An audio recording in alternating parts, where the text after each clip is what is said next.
Janna Abraham and Dan Weber here from USCFootball.com. Dan, it looked like Stanford came out with a pretty good game plan. USC, on the other hand, maybe not so much. Can you talk a little bit about that? I mean, I think that's what we're hearing from every one of the USC players, is that they were really impressed with, Stanford knew exactly what they wanted to do, how they wanted to take USC out of their offense. And as the game went on, they were able to do more and more of it, more blitzes, more change in the front, in the look of the fronts, more physical. And USC just didn't have any answers. They had as Lane said, they basically decided they were having so much trouble blocking Stanford up front that they would try to go wide, try to go outside, and Stanford just basically shut that down. By the end of the game, USC had nowhere to go. We've heard a couple of the guys talking about how fast the ball was being put down on the field and the play clock starting. What do you think they were doing there? How was that different? I think they've been used to in the first two games where they don't start the play clock immediately following the previous play. And they were really, they said after the first play, Matt was yelling at them saying they're starting the play clock immediately. They thought it was about a 5-second difference in what they're normally used to, which is kind of weird considering even though those weren't Pac-12 games that they played the first two, those were Pac-12 officials.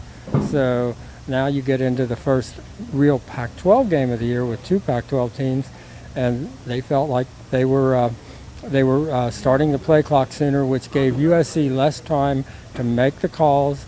They don't have their center out there. They don't have Khalid Holmes, who normally makes the calls.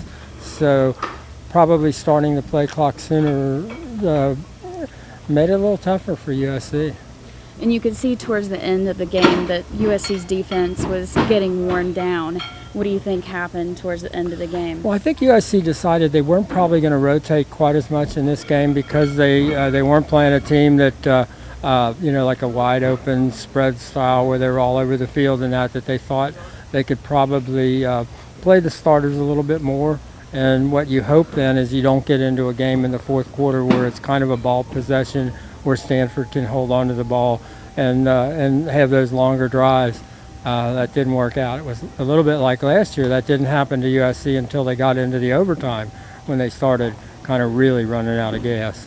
But it happened again. This is the difficulty of playing a really physical team. And USC has to figure out a way. I'm not sure there's ever been a good USC team, or a great USC team for sure, that wasn't a physical team. And this team is not a physical team. They're a finesse team. And that wasn't good enough tonight.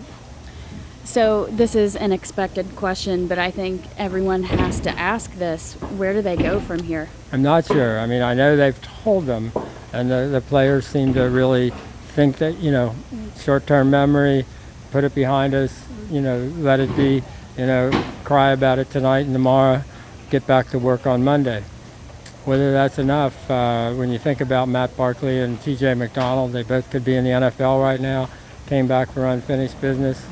Is their business finished? I mean, it's a tough deal. Matt Barkley took this as hard as we've ever seen him. One-word answers, things that Matt Barkley just, that's not the norm for him. It's got to be awfully tough. So I'm not sure. I mean, I think the guys that you got to wonder about are the seniors. How do they, 4 straight losses to Stanford?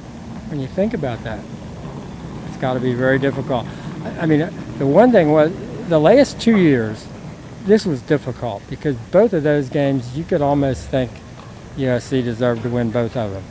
Tonight, they did not deserve to win this game. For Dan Weber, I'm Janna Abraham with USCFootball.com.